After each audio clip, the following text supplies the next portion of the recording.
So since the last video, I've done a little bit of work on the Tecate. We've got some stitching. The plastics are all stitched up. I know I showed you guys the back fenders for the most part. I've done a little bit more since you guys left because I had run out of these lime green zip ties, but they came in the mail, and I also put that replica decal kit on there. I know these plastics are not mint, and it's like, oh, why would you even do that? But you know what? I think it makes it look really, really good. I like having those original decals on there. They matched really nicely, but I did notice on the front, because I replaced these Kawasaki logos also. I think it was this side, it was completely missing. And then the one on this side was ripped up a little bit. But when I peeled this one off, the plastic underneath was a different color and super shiny. It was like it was just the way it was in 1988. Actually pretty cool. But I wonder, you know, because it was actually much more vibrant than the green on this, I just wonder if he actually calculates that into that. You know, that's not that wild to think. People do stuff like that. Even though this looks like a Frankenstein zip tie thing, this actually took quite a bit of time to get this all zip tied nice and tight. I had to get that stinking epoxy that was under there. It was not drywall. I kind of wish that it was. It was some kind of like white glue, and it was really tough to get off because you can see somebody hit this with a sander or something beforehand, probably so that the glue would bond better. And in those areas, it was really hard to get off without ruining the plastics even more than they're destroyed. Got the original warning label up here, another one of those things that people would probably remove, but it was cool because you could actually see where the stickers were originally, just from, you know, they were probably on there for a number of years before somebody peeled them off, and there was a slight little line in a little bit different color shade where the stickers were. So all of them, even like these 20-to-1 stickers and stuff, they're exactly where they were when it came off the showroom, or when it was in the showroom in 1988, which I think is very cool. And then I even have the new ignition sticker came in that kit. So everything as far as the decals are really fresh. And then this here, there was a hole in the plastics, if you guys remember. So I put two zip ties holding the broken part, and then I have this nice thick heat tape that's actually very structural. It's like 1 millimeter thick. I did it on the back and in the front, and I doubled up in the middle where the piece was actually melted away. And that really, I mean, yeah, it's obviously there, but it really adds structure, and it looks a hell of a lot better than having that melted hole there. And hopefully this won't melt any further. Somebody in the comments did say that every single Tecate that still runs has that burn hole, so I guess it is pretty common. Let's get the exhaust off and see what's going on in here. If you saw in the last video, we're getting some drippies from this thing, and I suspect that it's gas from the carburetor situation that we have going on.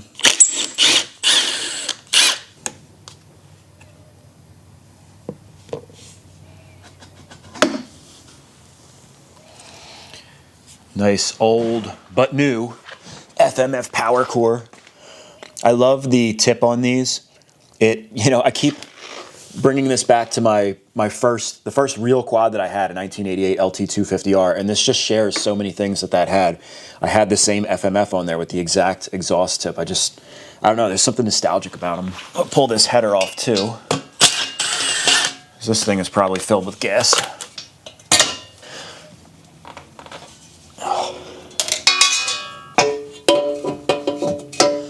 See how well Kawasaki and FMF engineered this system. Is it going to be easy to get this out? I don't know. I think we got to take this brace and the gas tank off. Got this as a bracket for the plastics. Let's get this out of the way. That honestly probably doesn't even have to come out. I can just move like that. Move this tank back.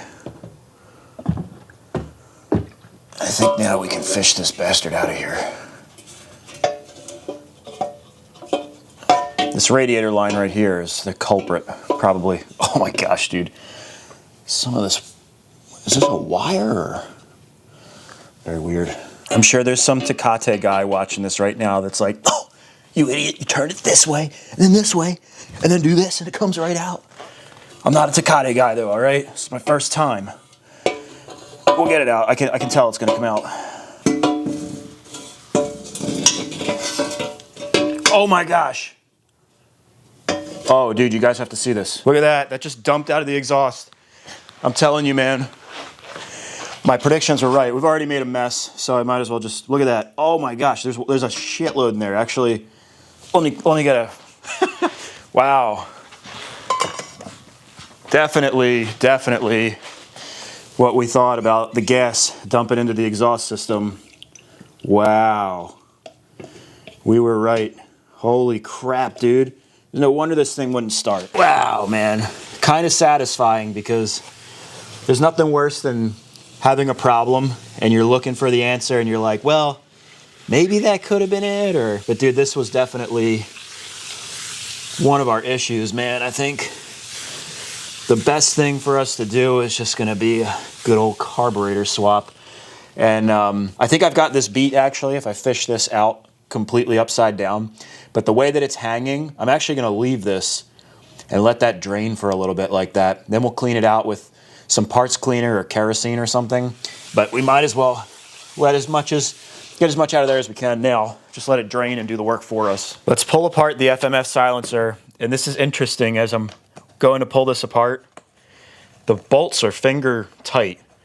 So not the worst thing in the world, but I see one's missing as well. And yeah, they've got gas, dirty gas all over them. This one was tight at least. It's just gonna be interesting to see what we find in here. I would guess that like this back corner here is gonna be filled with gas. Or the silencer packing is probably gonna be soaked. And you know, I got an idea. You know, I talk about these trays all the time and how they make messy jobs so nice, and I'm not even using it. It's probably a good idea. I think this pipe separates. It looks like there's some RTV on it. Yep. Oh man, this thing has got, whew, it needs to be cleaned pretty bad. Put some gloves on for this. This thing is freaking nasty. Oh, damn it, these things they're stuck in there pretty good. I think to get these end caps out, we're gonna use a blind bearing puller because they're kind of, it's tough to get a grip on them otherwise. This way we don't put any marks in our can. Then I'll put this bearing puller in the end. This has 4 like prongs, and when you thread this in, they'll separate and open up. It's got a little lip on the end here. So if I can get this in here, oh man, it's like almost the exact size. Oh, that's really close. Come on, you bastard. How close can you possibly be? Gotta go down a size. Let's see if this one will, I don't know if this will open up big enough. That should work. Oh, I don't even think I need to use the slide hammer. Look at that. Yeah, man, you can see this is pretty fresh. You see the way that expanded on the inside and just allowed us to pull that right out. And usually, you know, you're using this on stuff that things don't come out easily. And you can see the threads on the end here. You can put a slide hammer on it and pop stuff out if it's really stuck. All right, let's flip this around. Hopefully the other side is just as easy. Probably will be. We know it's got lubrication, man. That gas and oil mixture has probably been fermenting in there for years. Now, this one might be a little bit more of a challenge. Make sure that's good and snug, not too tight. Not trying to expand the pipe. We'll use the slide hammer on this one. Just thread this on like so.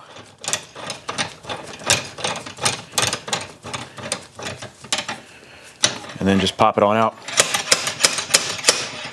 Damn. Whole silencer's actually moving.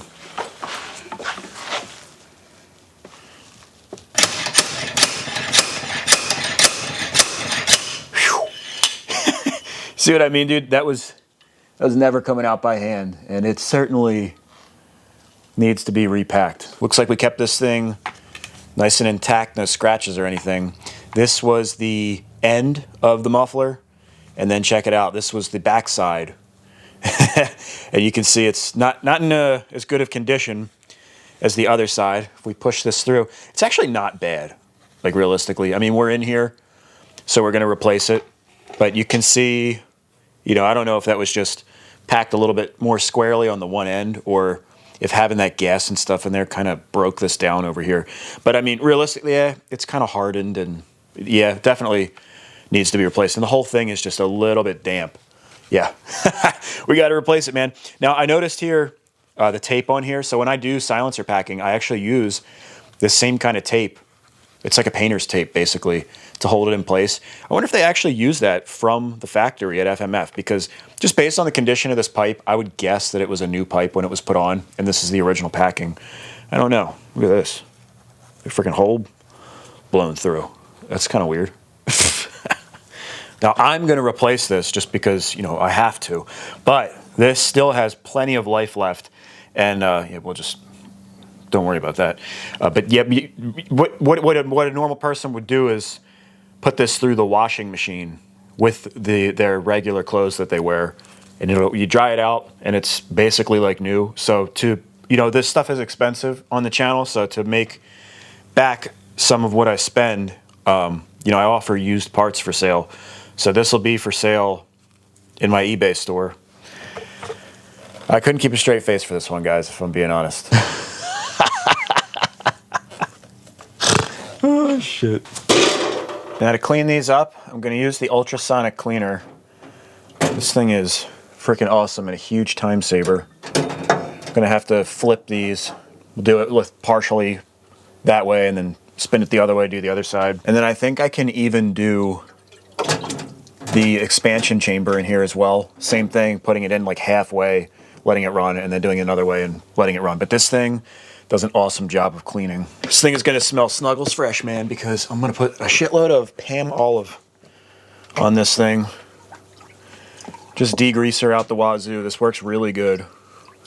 Just regular old dish soap. So for this part, I had to turn the microphone off for the camera because the ultrasonic cleaner, it like messes with the audio and makes this terrible screeching sound. But if you look, you can see when you turn this thing on, the ultrasonic waves actually pull the dirt out of the material. I don't know exactly how it works, but literally all of the little pores in the steel and stuff, all the oil and gas and junk that's in there, it's like deeply cleans it in a way that you could never do with scrubbing. These things work absolutely phenomenal. And when I come back in 20 minutes, the water will be completely black and it'll be all the dirt and everything that it pulled out from these pipes. While that's cooking, I'm going to take the carburetor off. I've decided that, you know, since this isn't the original carburetor, and I'm sure it's old, it's probably just about as old as this quad is, it's just not worth messing around with it and trying to get it to stop doing whatever the hell it is it's doing. Sometimes old carburetors are just worn out, and no matter how many times you rebuild them and stuff, they never seem to, they need to be replaced, basically.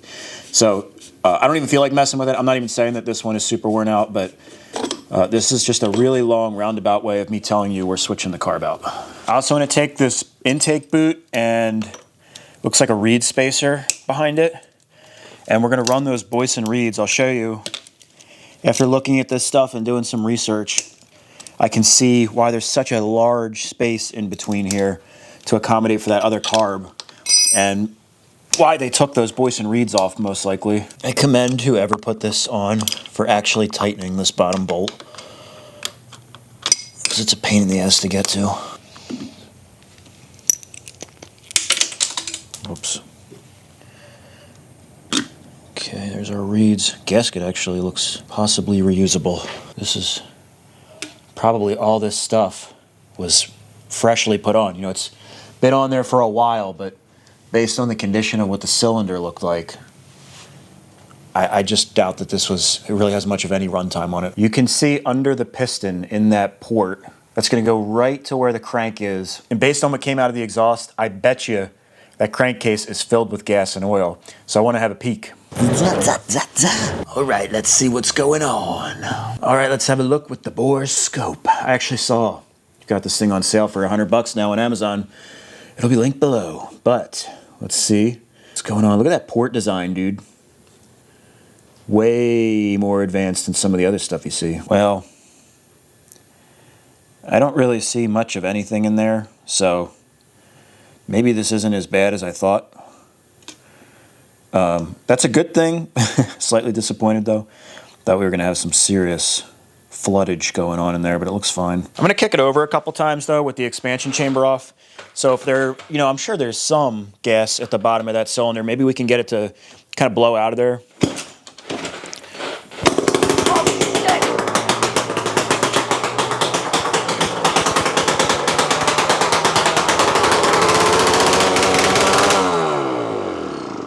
Holy shit.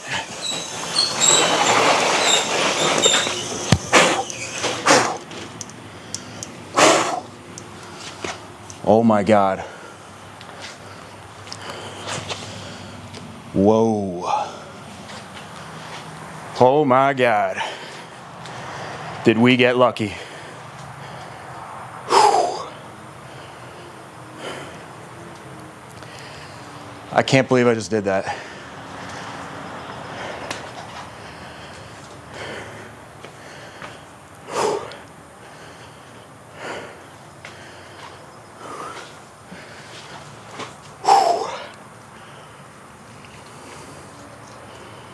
I'm gonna be honest with you guys, that was a little embarrassing. I guess just without having a carburetor on there and gas tank, you know, I wasn't thinking it would fire up, but clearly there was fuel in the crankcase.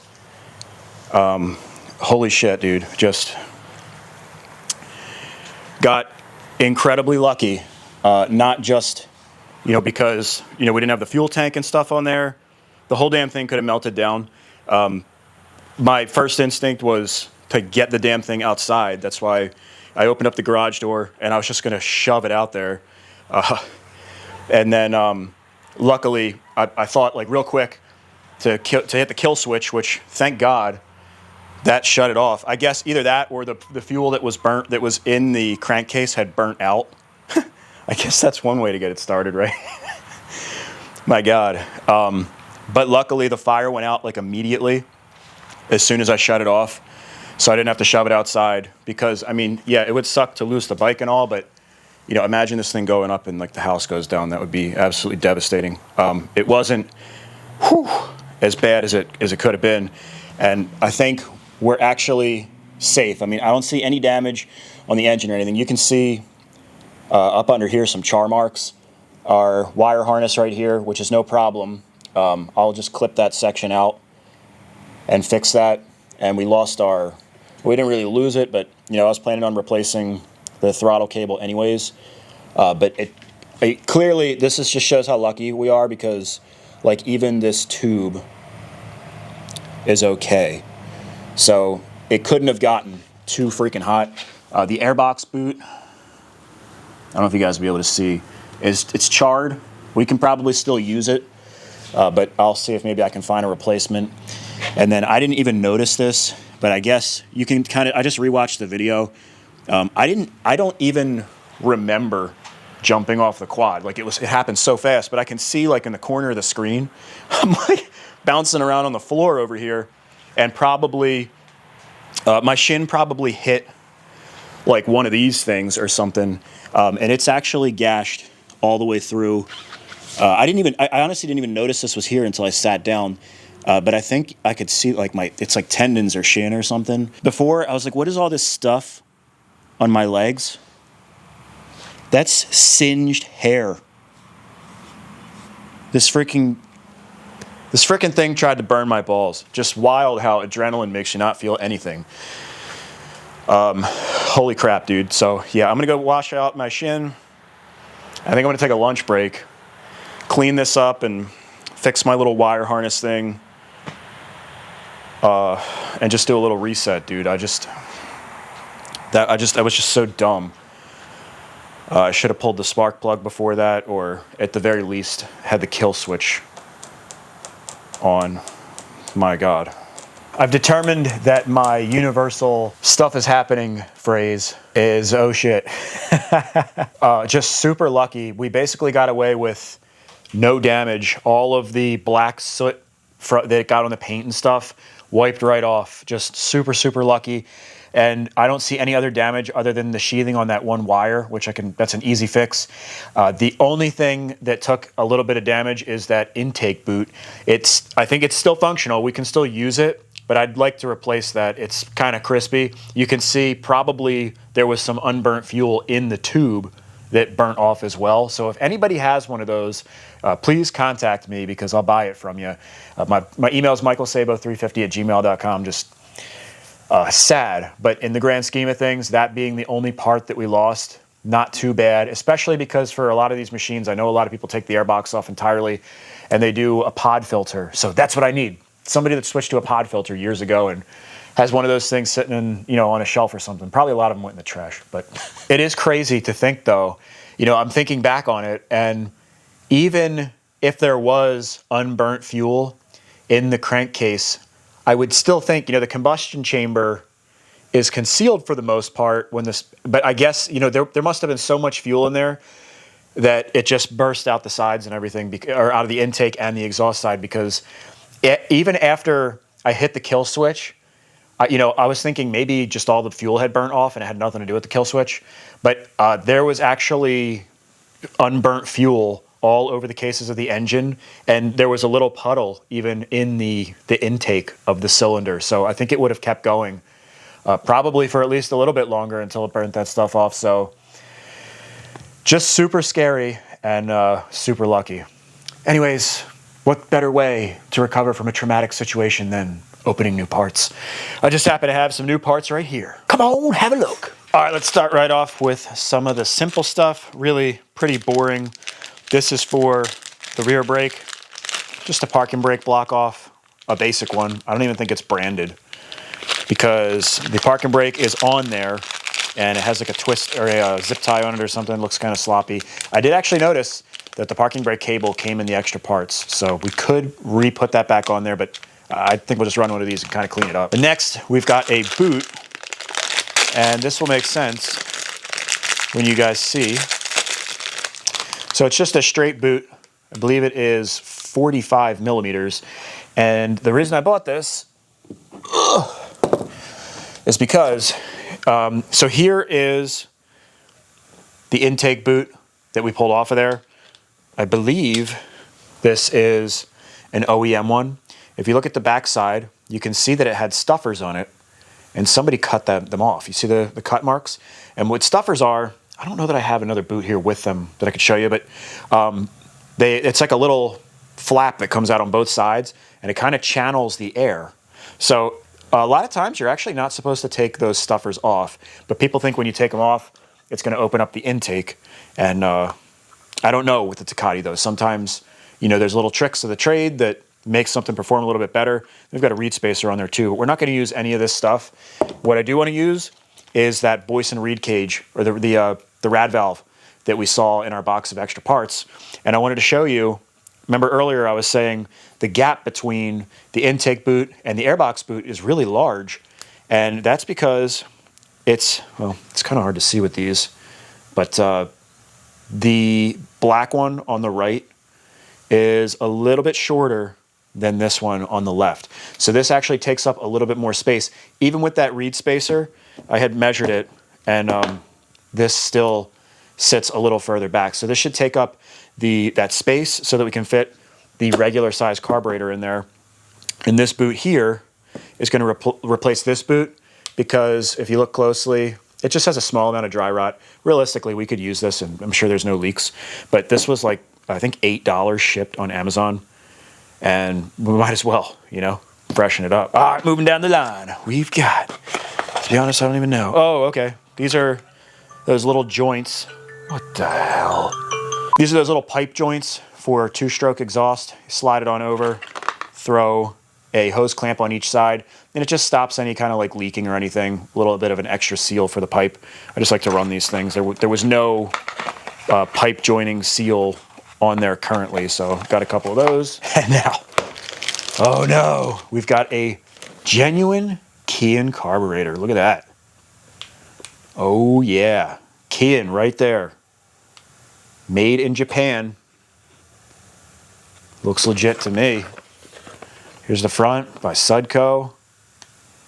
I mean, I don't see Chinese anywhere on this. It's got to be legit.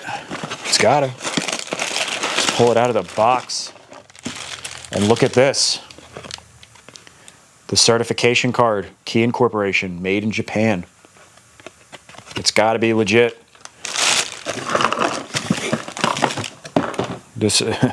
Now this though, I don't think I ever got one of these in a carburetor box from Kian. I don't know. And some extra jets. Looks like an idle screw. I don't remember getting a Kian carburetor like this. Let's look at these carbs. This isn't a genuine carb, even though it's got the Kian logo on there, but I can tell just by looking at this is not a genuine jet. What's going on here? Let's have a look at the carb. I don't know. Well, it's got the serial number on there. That's the giveaway. That means it's genuine. It's got the Sudco sticker. It says Kean. Looks like this has got to be genuine, man. Motorcycle race use only by Kean. Yeah, it's got to be, but it's not, guys. This is a fake. This is one of the Chinese ones. It's absolutely horrifying that you can get a carburetor like this, and it's a knockoff. I think this was $38 shipped, and if you were to get an actual Kean carburetor from Sudco, you'd be paying around $400 for this. So the dishonesty is like off the charts and actually very scary. There were some giveaways that I used to look for before that they're getting better. They're getting better. It used to be these serial numbers right here, or part number, whatever that is. They used to not have that, and they did that, and then on the inside of the horn, they would have, it was like really shiny, kind of like if you look at the carb body a little further up, it's real shiny and like machined looking in there. This whole thing would look like that, and the genuines weren't like that, so it was a giveaway. But I can see the lip is shiny, and I don't think the genuines are shiny there. I could be wrong. I'm not like a super expert with these things, but to the regular person, or even like somebody like me, just if I wasn't looking for a fake, I would look right past this, especially if it was installed on a bike. I wouldn't even think twice. So just very scary, but I'm going to run it, and we're going to see if we can get it dialed in. We'll just see how it runs. I like to experiment with these things. It's a $38 carb. If it doesn't run right, we'll just get a genuine one. But I do like to test these out every once in a while. I've never done the 35mm Air Striker version. Just crazy, man. Now, if you guys do decide to run one of these knockoff carbs, I highly, highly recommend putting genuine jets in it and a genuine needle. The rest of the stuff is sometimes okay, but sometimes they're not. I've had ones where you can dial them really good, and then I've had other ones where you can't get them to run right no matter how you jet them. So there's a reason that they're only $38. You're basically rolling the dice. And my recommendation is not to get these, but I do understand. When it's literally more than 10 times cheaper, people are going to buy them. So, I mean, I can't stop you from buying one, but just be aware. There's a lot of these fake ones out there, and the sellers are claiming they're real, so you're going to be paying genuine prices. So when you do if you're looking for an actual genuine Kean, make sure you're getting it from a reputable seller, and that you're getting a real Sudco, because as you can see, it's pretty hard to tell what you're getting. All right, now we've got probably the niftiest box of the bunch, and it's also going to rectify our carburetor situation here. Maybe not rectify it, but it's going to make it better. This is from Off-Road Innovations. Oh my gosh, we got lucky. So glad I didn't stick that knife way down there, man, because we got our muffler pack in here, man. I probably would have cut this wide open. So we'll be using that very shortly. And I got a couple other goodies in here that, you know, when you're buying stuff and you're scrolling through the website, sometimes you're like, dude, I have to buy that. So I got a Factory FX Kawasaki bar pad so that we can swap out the, I think it's a 909 that's on there. This will just kind of look a little bit more genuine. And then we've got a throttle cable. This is a specific throttle cable that Off-Road Innovations actually makes custom for that Kean 35mm PWK, and it goes right to the factory thumb throttle. And then last but not least, got looks like a brown bag lunch, or a white bag lunch. I forget what else I ordered. Is that, all right, that's it. Oh baby, what do we got? What do we got? Got I remember what I ordered. It's a bolt kit for the fenders. So we were missing some bolts, and I think it was, you know, that mix and match hardware store stuff. This is a replica kit that Off-Road Innovations offers. It looks just like the OEM stuff, but it's at a fraction of the cost. So I just figured that was way, way easier. Instead of individually ordering each one of those bolts, even though Kawasaki actually had a bunch of them. This is the button for the headlight, because ours is like all dried and faded and everything. So nice little, I believe it's 3D printed. little replica. You can get this in different colors too, but the original color is red, which is what I wanted. And then in here, I believe we have jets. Yes, sir. Genuine needle. So we should be able to make that aftermarket carb run pretty good as long as we've got the genuine key and stuff in there. So nothing too crazy exciting, but we've got what we need to keep this Kawasaki alive. And I wanted to give Greg at Off-Road Innovations a huge shout out for that reason. So I believe he's like one of the last companies standing that's still producing parts for the Tecate 4. He makes parts for the Tecate 3, the KDX 200, KDX 220, I believe, also the Tri-Z. On his website, he actually has a list of the parts that he makes stuff for, and he does a lot of stuff with vintage carburetors, whether it's motorcycle, ATV, dirt bike. He spent a good amount of time with me on the phone, and you could tell he has a lot of knowledge when it comes to that stuff, and he makes a lot of reproduction kits for a lot of these carburetors and stuff that the parts are no longer made. So if you do have a vintage carburetor, it'd be worth calling up Off-Road Innovations and asking, see if he's got a carburetor kit for it, whether it's like a rebuild or jets or whatever the case may be. He definitely specializes in that stuff, and he's just, like I said, keeping these vintage machines alive, which it's like you got to do it for the love of the game, man, because it's a lot of hard work, and there's just not many people doing it. So very, very cool that he's doing that. I'm still a little upset from having my balls set on fire, so let's go ahead and get a quick victory and change out this bar pad from this old, dingy piece of junk. Factory 909. I've never even heard of that company. Actually, I have, but straight in the trash. And let's see, make sure this, you gotta be shitting me. Doesn't fit. I think this is too long. You've got to be shitting me. I would say I'll just trim it down a little bit, but the ends have like these nice tapers and stuff on them. What the hell? I'm struggling today, boys, but you know what? If it's the last thing I do, I'm gonna make this damn bar pad fit on that Kawasaki Tecate. So we got this. This is what I was talking about. See these ends? They're kind of fancy. Now, yeah, we could just lop those off and make it work, but I want the fancy ends. So I'm gonna chop like an inch out of the middle. Oh, is this one? No, it's got a split. Some of these, there's like no split, and you actually have to unbolt the crossbar and slide them on. All right, I already measured it. We've got to take 3/4 of an inch out of this thing.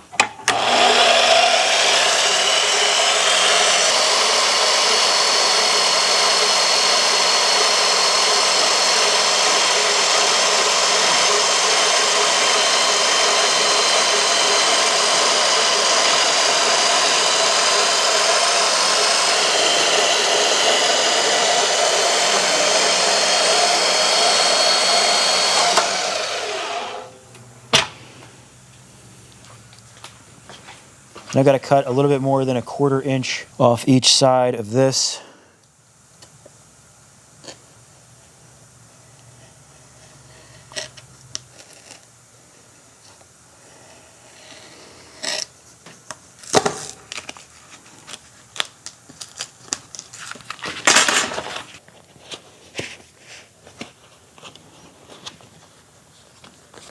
Unnecessary, but this makes me feel better.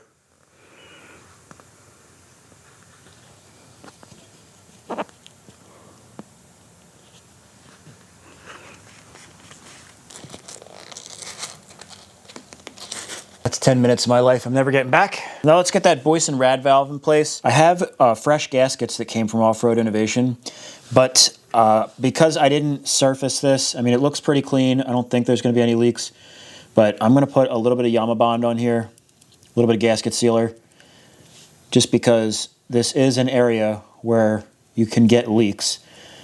It's kind of common. And for an engine that I didn't take apart and work on and stuff, I'd rather just be safer than sorry.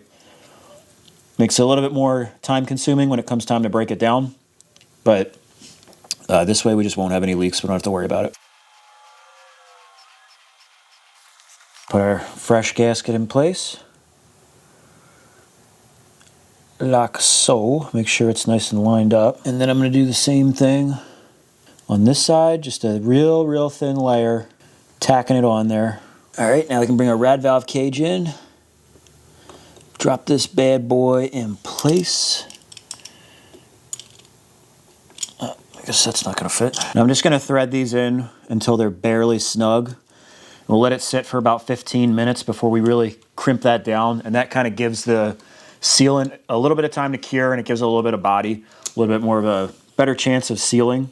I'm gonna give this thing every chance it's got, man. We can't have gas freaking coming out of the intake side and lighting on fire or something. Like, can you imagine that happening? All right, it's been about 15 minutes. Come on in here and twerk these down. All right, feel better about the situation already. Now we can come on in here, put our new boot in place. Now let's see if our genuine key-in is gonna fit in here with our charred boot. I think it's gonna be okay. Time will tell. Might have to heat it up.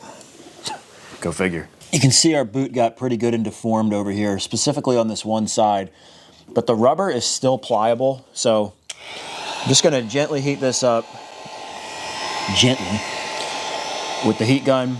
This is kind of like a normal thing when you're doing aftermarket carburetors. Sometimes if they're a different size, you've got to heat up the boot so that they stretch a little bit. However, this time we kind of messed the boot up. I don't actually think it wouldn't have fit initially, but I'm hoping that maybe we can get some of this deformity out of it where it got really hot before. And then once we get it on there with the hose clamp, it should cool off and it should be okay. And as I'm doing this, I'm trying not to ignite any unburnt fuel, you know, so that fireballs don't shoot out of the engine and, you know, try to light my balls on fire. Now this should fit. Okay, that should be all right. Now this boot actually went on there really nicely. I think we've got a good seal there. We're really close in the front. Literally, I'd say it's got to come forward like a half of an inch, and we just got to tilt it a little bit. And I noticed that the airbox is not completely bolted in place. I think they may have moved the airbox back just slightly to fit that other carburetor because it was so damn wide. So I'm gonna unbolt the airbox and then we can slide the airbox forward like a half an inch. We'll get the carburetor all set and then we'll see what the deal is with bolting up the airbox. You know, in my research, I read that these 35 millimeter PWK carburetors, like we're switching in there, are a direct swap for the OEM carb. So that tells me that they're the same size as the factory carb. So chances are the airbox was moved to accommodate the other carb and not the OEM one. So I think what we're doing is actually going in the right direction. Got some kind of custom airbox goopage. I don't even know what you would call that. It looks like somebody put like putty or epoxy on this one bolt and it's just spinning in there now. So let's see if we can get that damn thing out and I'll figure it out. It's always something, man. Things just never go on without any issues. It spins so easily. Wouldn't be surprised if we could just pull this out with like a pair of pliers or something. Give me a break, man.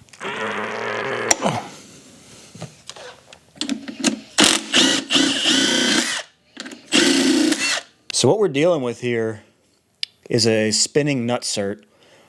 I cut the piece of plastic that was molded around it and there was a whole bunch of epoxy. So it had probably been destroyed before or somebody drilled and moved it or something. I don't know, but it's seized. I mean, of course it would be seized. Like, why wouldn't it be? So let's take the carb back off and see if we can get the airbox out of there. And then I'm probably gonna drill like a custom mounting hole or something for the airbox. Pretty sure you're actually supposed to take the subframe off to get the airbox out. I don't know if we're gonna be able to finagle it here. What the hell? I think what we can do is take the bottom bolts off and loosen the top ones and kind of like swing the subframe up almost like a hood. Man. Wonder if this bolt's ever been removed. Possibly not. We should be able to pull this up and get this damn thing out of here. I really need to get this stuck nutsert thing off of here because it's just completely holding this thing up from coming apart.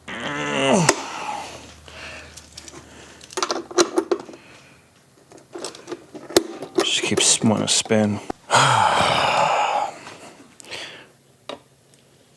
Oh, I think I got it. I got it. Yes. You son of a bitch.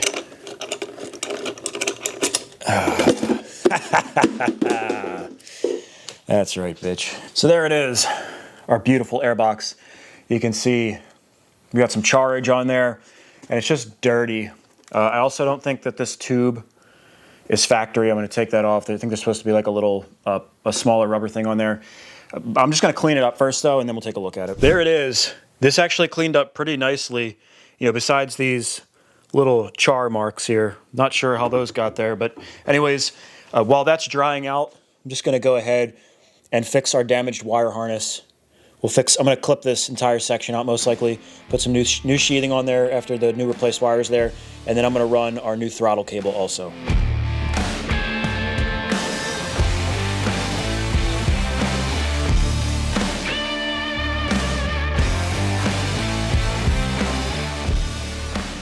All right, guys, so here is our nice charred wire harness. I clipped out the only thing it is for the tail light.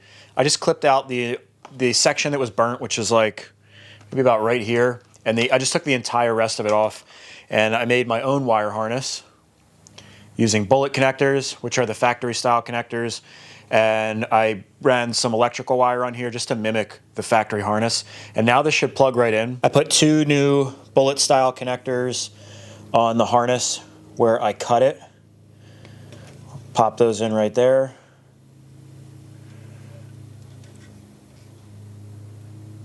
Okay, then I'll run this down the frame in the factory location, and it will plug right into these factory taillight connectors. There we go. A couple of zip ties and another crisis averted. Now back to our airbox situation. You can see there's 3 mounting points. You've got one right here. This is the one that's blown out. And here's our beautiful nutsert that we had to rip out of there. This was, I think, the original plastic housing, and they filled it with some epoxy and stuff. The hole's actually not that bad, though. I've got an idea to fix that. And then there's just 2 little mounting holes in the back here. And I believe that's it. My thought was to take one of these grommet and collar things like this, and it actually fits in here and pops in place like pretty nicely. I don't know if you guys will be able to see in there.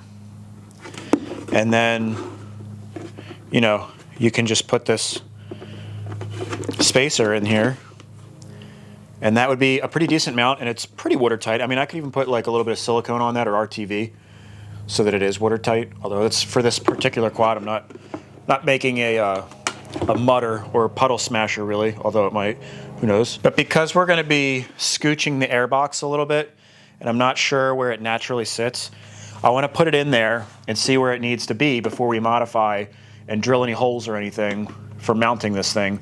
And again, guys, this airbox is damaged, so I understand the whole like sacrilegious thing of, you know, changing up and modifying some of this really rare old school stuff, but this box has seen better days. Let's get our carbon on the engine side. Let's get this box lined up on here where we want it. So I did get the carbon here nice and square. It looks good in terms of, you know, the spacing and whatnot. And what's interesting is it's actually like really close back here. There's just a little bit of a hair of space there. If you come up top, you can barely see any light coming through the spacers there. You could probably put the bolts in there. It's just going to pull on the boot a little bit, and that might be a pain in the ass if I have to pull the carb out for jetting. If you look over here, though, this one is not lined up. So I think what I'm going to do is put little shims in the back just to fill this tiny little gap right here, and then I'm going to line this up and probably just make a custom mounting point to bolt that third location in. You know what's interesting? If you look at these tabs, the paint is cracked here and here. They're actually bent a little bit. I think somebody took these tabs and bent them back to make the airbox sit back further. So I can actually bend these forward a little bit, and I don't have to put any spacers in between.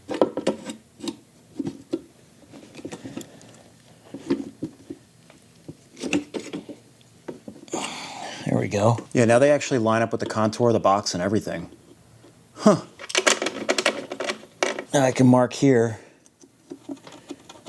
where we need to cut our hole. Now right here is where the hole needs to be, and I already marked a semicircle of what we need to cut out so that I can put one of these grommets in here. And then once I put this in place, we'll probably fill that in with something else. We'll figure that out when we get to it. And since our hole is compromised, we can't really drill it. I think we probably have some problems. So I'm going to take the Dremel and just follow the little line I made and cut that circle out.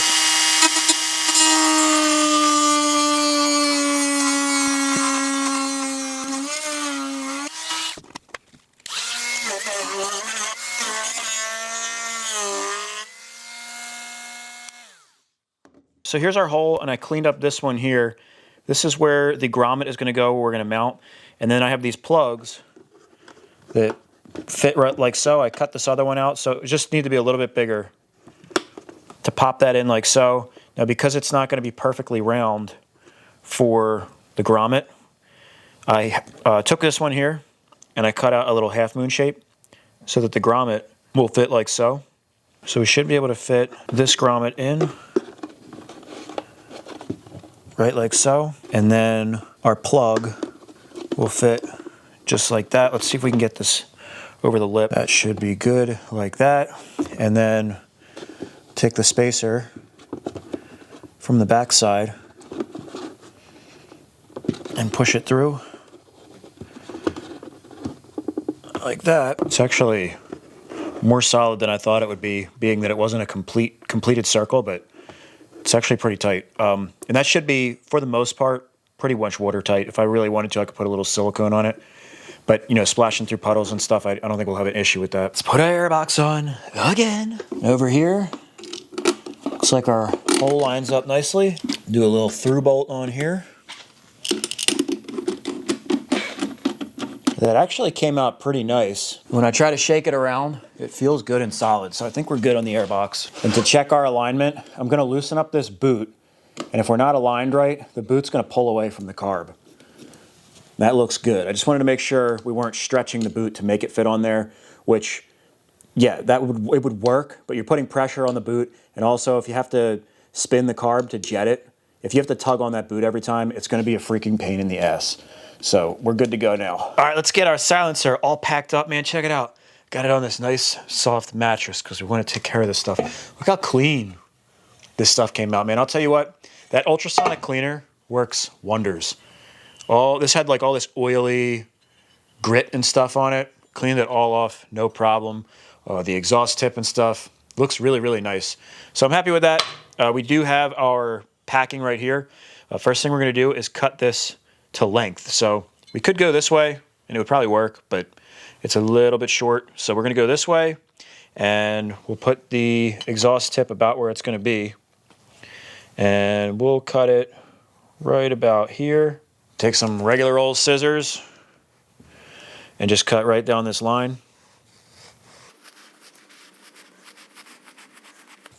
All right, then you can save this to put it in your pillow, give it a little bit of extra fluff later. Now we'll take some Scotch painter's tape. Oh shit, I hate it when it does that. Screw it, we'll use the blue stuff. This comes off the roll a lot nicer. Doesn't really matter which one you use, just as long as it's got some tack left to it. Just got a couple pre-ripped pieces, and I'm gonna hang them on the bench here. Now I like to do this hanging off the edge of the bench so that you can kind of smush it down. You wanna get this as compacted as possible. So if you can press it against the bench, it's gonna help.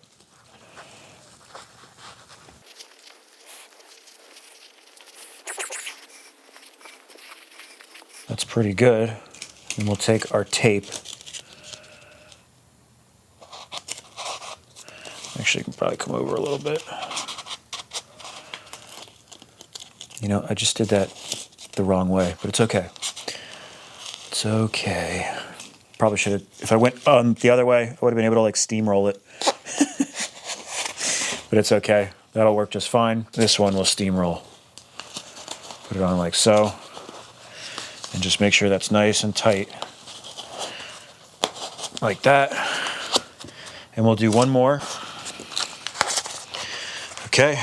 That's really all you need to do. It's as simple as that. Then we'll take the silencer body and make sure you're putting it in from the right side.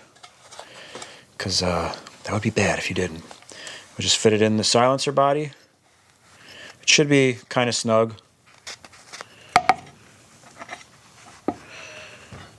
This end might be a little bit of a pain. I think we'll be okay though. Now before oh shit. Gotta line these freaking holes up. We'll just, boom. Good to go. All right, let's get that back to where it was. I'm gonna put a little bit of RTV around the edges here. I'm using this Optimum Max Temp. It's for easy disassembly. It's supposed to actually peel away a little bit easier when you break down the pipe the next time. This is the second time using it. I've yet to break it down, but I will say it does go on a little bit cleaner than the regular red RTV. And they had it at the local hardware store. It's not like some special shit, but I think that Permatex recently came out with it. I'm gonna smear it and try not to make a freaking mess. We're gonna push that in a second. I wanna get my hardware ready. I'm putting just a dab, just a little dab of thread lock on these because they do back out. In fact, we're missing 2 of them. That's okay though. I have some substitute bolts for right now, but just to prevent these from falling out. Now we can push this end cap in. It's probably gonna get a little messy. It's okay though.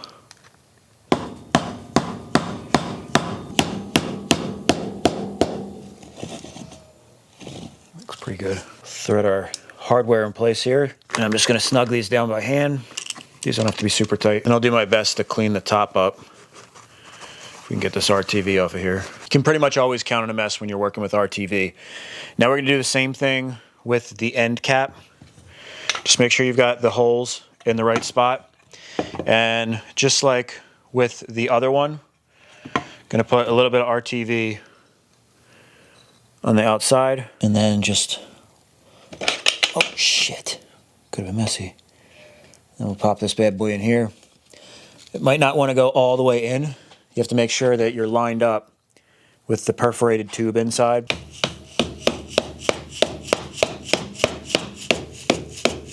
Well, apparently I have that in upside down. Son of a bitch. Shit. Oh, I think we got it. I think we can pull it out.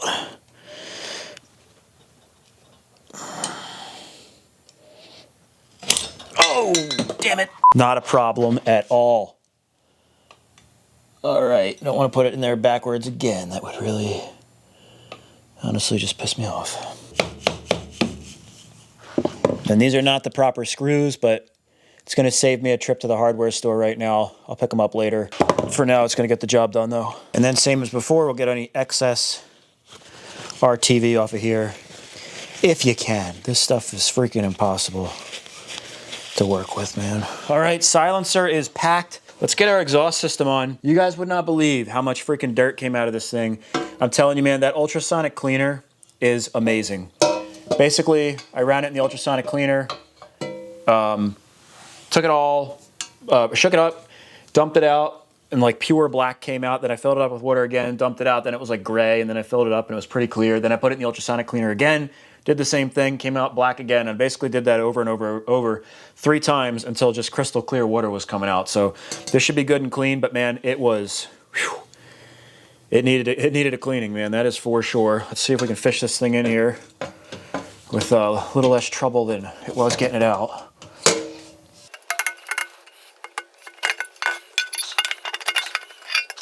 See, it's all about methods, man. Once you're a Tecate guy, you really just got to be a part of the club to understand. Now we'll put our mid pipe on. Before I slide this in place, I'm gonna put one of these pipe joining things on. And this will just slide in place. And I'll slide this over once we get the silencer on. Finally, we can put our silencer in place. Already got some red RTV on our inlet.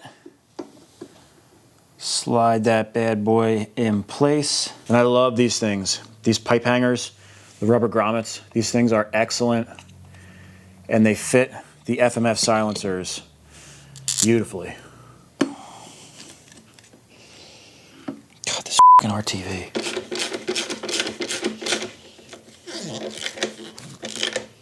Nice.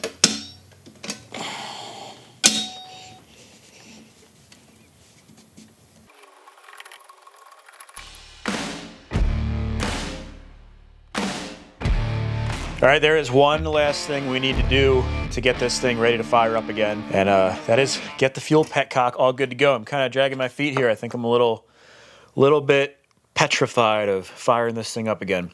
Now, just kidding, sort of. But anyways, we've got some new parts here to rebuild our petcock. I've been waiting on this stuff.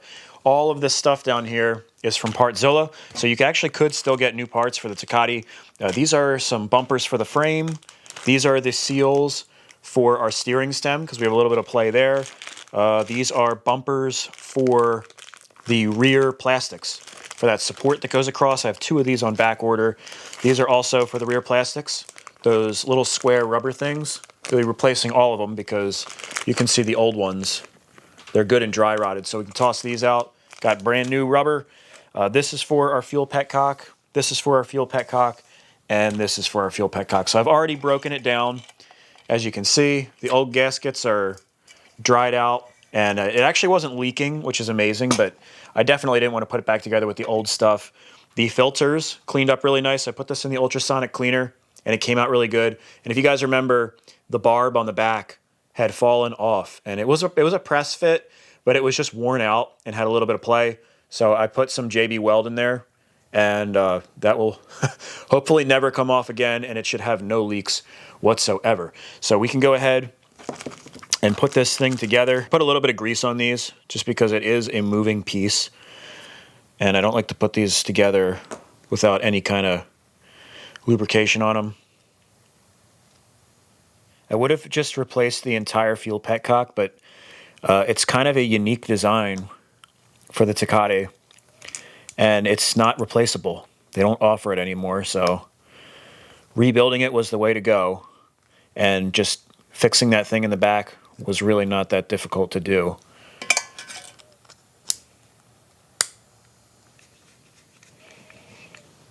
Then we can take the dial and pop it on here. This is what I really wanted to maintain, was this original piece right here. If we had a regular fuel petcock, I would have had to modify it or something to fit it in there. But this way, it's the original stuff, and it was in pretty good shape as it was. I'm just going to put this, I swapped this out. There was like somebody had put the incorrect bolt in there, so I've got a brand new stainless steel one. Put just a dot of Loctite on this, and this piece will basically be ready to go then. Nice. Smooth. And of course, throw this gasket right on top. Now I can go ahead and pop this back in place.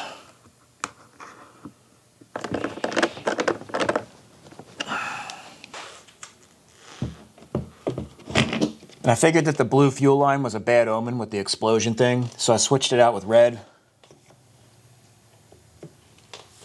Fuel is flowing. Oh man. We can try to start it. All right, man. I'm not gonna lie, I'm like slightly nervous about doing this. I've got the boot on, just in case, mostly because it bit me the first time starting this thing up. It does like to kick back, so my shin is pretty freaking sore from the stitches as it is, and even having this boot on doesn't feel so great, but I'd rather have the boot on than the freaking thing hitting my shin again. So yeah, let me just cross all my T's and dot my I's here. Kill switch is in the run position. Our fuel is on. Expansion chamber is on. Carb is on. This thing shouldn't explode. It's funny how things affect your mind, you know. I'm going to prime it a couple times. Get some fuel into the cylinder. Compression feels great. And it's probably going to sound different because before we had all that fluid in the expansion chamber and stuff. I bet you the bike will actually sound different. All right, here we go. 1988 Tecate 4. Fire in the hole number 2. Let's go. Fire in the hole!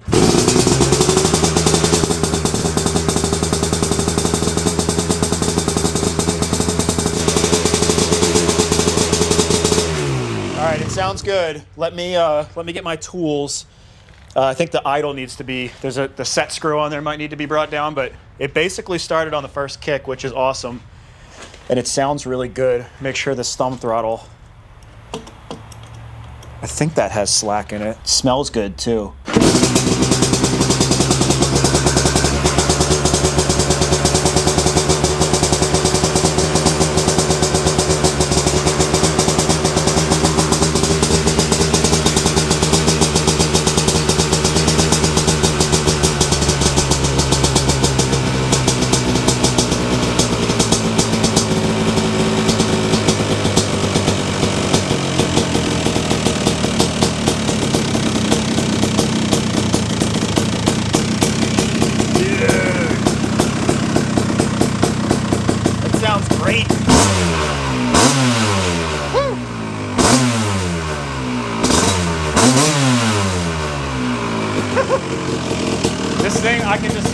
feeling that this is a dangerous quad. That revs really quick. And it vibrates like crazy, man. Wow. God, his smoke looks good.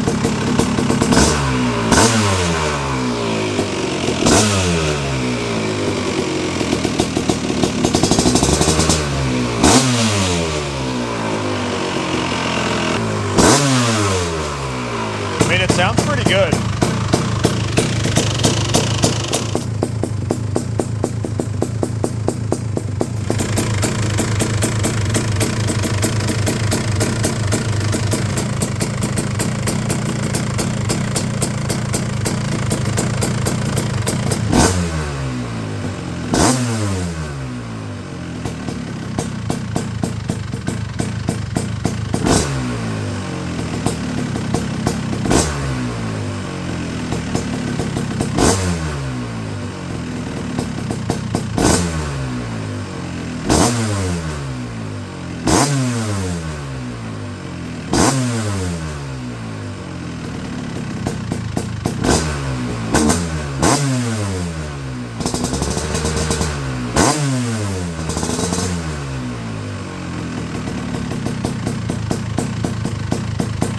Okay, I think it's a little bit on the lean side. I will probably put the main jet up 1 or 2, and then tomorrow take it for a test ride because it's dark out. Dude, it's wild how just changing the jetting and the fuel situation can make a machine sound so much different. Just cleaning up that exhaust and the new carburetor, we've got the new reeds on here, so it's actually a pretty different setup than what we were working with before. But I'll be honest with you, the heart rate is up a little bit. I think I'm just timid in general since I had my ACL repaired, and because this thing is a little bit temperamental, we don't have the best history is what I'm trying to say. Dude, my heart rate is up right now. This is, I have a feeling this is a scary machine right here. Yeah. Now I know you guys are gonna be a little bit mad, a little bit pissed, if you will. We're not gonna ride in this video. I'm gonna end the video here. So what we're gonna do is in the next video, I will take this around the yard, make sure that the gears are good. I've got a new seat cover that we're gonna cover up the flame seat there, even though I know you guys love that thing. And I also have the ball joints for the front. So I'm gonna put that stuff on there, and then we're gonna go to the little sand pit and we'll dial in the jets and actually see how this thing performs. You can't really do anything around here anyways. So I will see you guys in the next video. If you appreciated this video, if you appreciated watching me almost blow myself up, crazy, please give the video a thumbs up. That helps out tremendously. And also consider subscribing for more videos like this. Leave a comment in the comment section below. Let me know what you think of this Tecate. Do you think I should fully restore it after we just make it a rider? Not 100% sure. To be frank with you, I was thinking of selling it after making it run here, just because in the interest of, looking at houses and stuff, money in the bank is just important right now. So you guys let me know in the comment section below, and I will see you in the next video. Peace out.